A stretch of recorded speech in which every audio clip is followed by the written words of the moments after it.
नमस्कार, म शिवगुरु वासिष्ठ। अब यहाँहरूको लागि 2078 सालको पहिलो त शुभकामना टक्राउन चाहन्छु।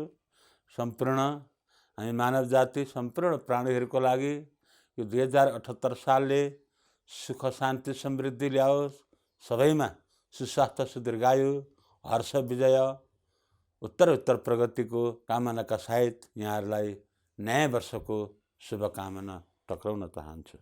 अब मैले 2078 सालको आगमन कस्तो छ त 78 सालभरि कस्तो के अवस्था छ समग्रमा म 2078 सालको वार्षिक फल यहाँहरूलाई सुनाउन गइरहेको छु। र के छ भन्दाखेरि 78 सालमा चाहिँ राजा र मन्त्रीकै कुरा आउँछ।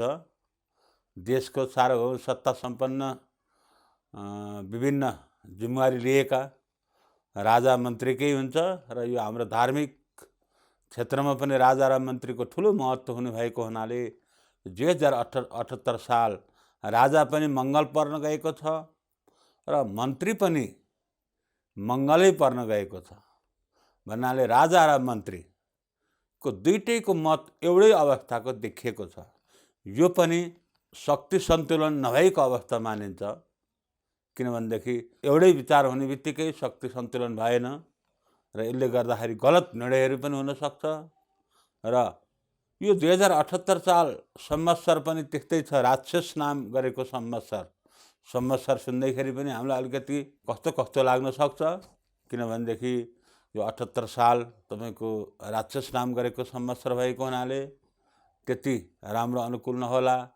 हरेक क्षेत्रमा आर्थिक क्षेत्रमा पनि अलिकति मन्दै देखिएको छ भने र धार्मिक क्षेत्रमा पनि त्यति आस्था मान्छेमा कमै होला र राजनीतिक क्षेत्रमा पनि धेरै उथलपुथल, धेरै भनाभैरी, धेरै मनमुटाव, मुकाबिला, द्वन्द्व जस्ता लक्षणले गर्दाखेरि 78 सालमा अलिकति राजनीतिक पनि धेरै खिच्चातानी हुनेछ भने एक अर्काको मत व्यक्तिगत सोचमा बढी विद्यमान हुनेछन्।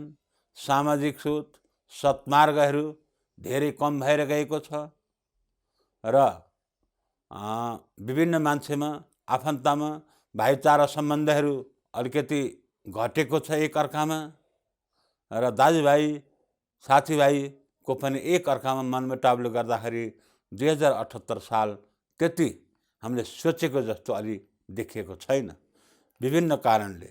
एउटा श्लोक पनि भनेको छ यो संवत्सरको श्लोक, मत्स्य मांस प्रियो नित्यम नित्यम लुब्धक वृत्तिमान सुराहारी वृथा पापी जायते राक्षसे नर भनी यो राक्षस नाम गरेको संवत्सर पनि छ।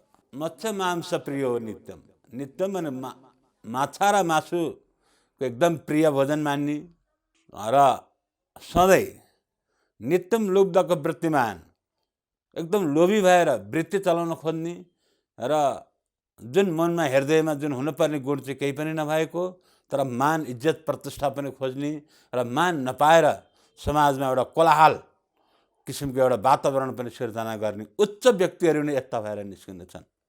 78 सालमा सुराहारी गलत कुरामा सुरु भएर निस्किने, सही कुरो गर्न नखोज्ने, गलत कुरामा चाहिँ नि एकदमै आफ्नो कुरा लाद्न खोज्ने, नराम्रै होस् र समाजले मन पराओस् या मन नपराओस् तर पनि मैले गरेका कुरा एकदमै ठिक छन् भन्ने र समाजमा एउटा गलत किसिमको प्रचार गर्ने यस्तो लक्षण पनि यो 78 सालमा देखिएको छ।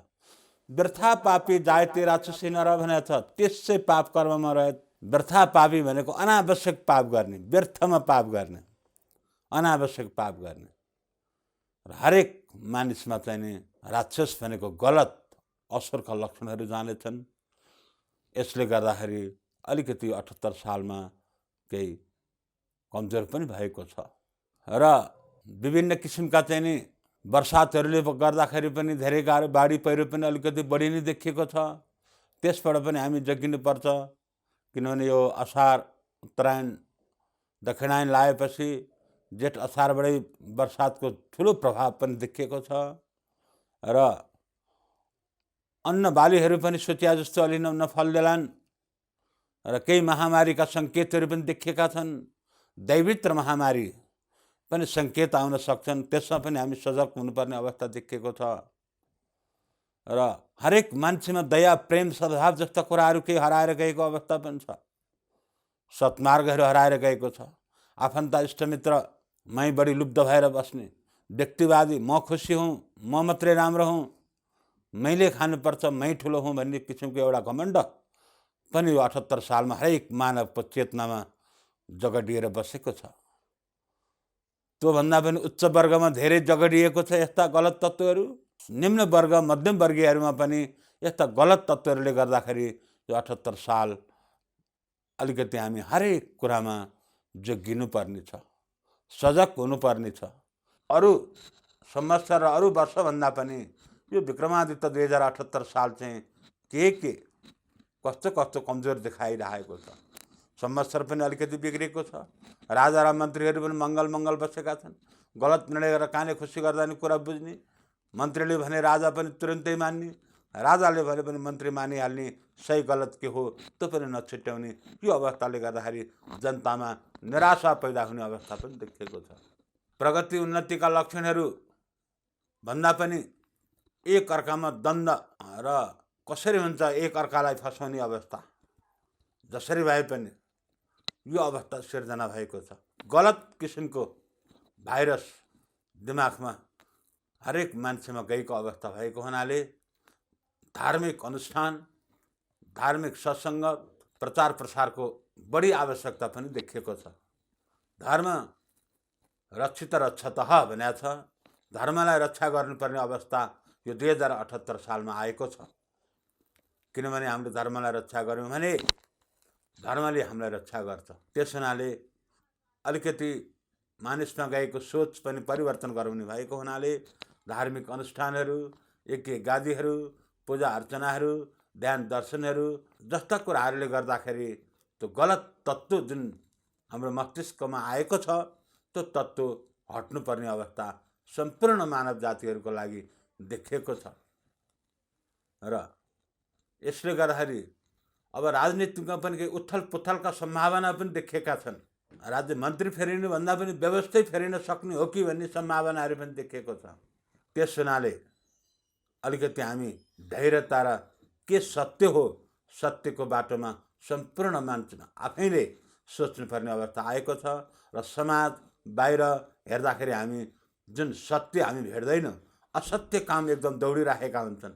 एक अर्कामा स्वार्थ अवसरवादी सोचले गर्दाखेरि सबै मान्छे पीडित भएका हुन्छन्, बोल्न नसक्ने अवस्था पनि आइरहेको हुन्छ।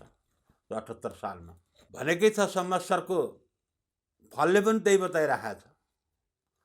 मत्स्य मांस प्रियो नित्यम नित्यम लुब्धक वृत्तिमान सुराहारी वृथा पापी जायती राक्षसी नर।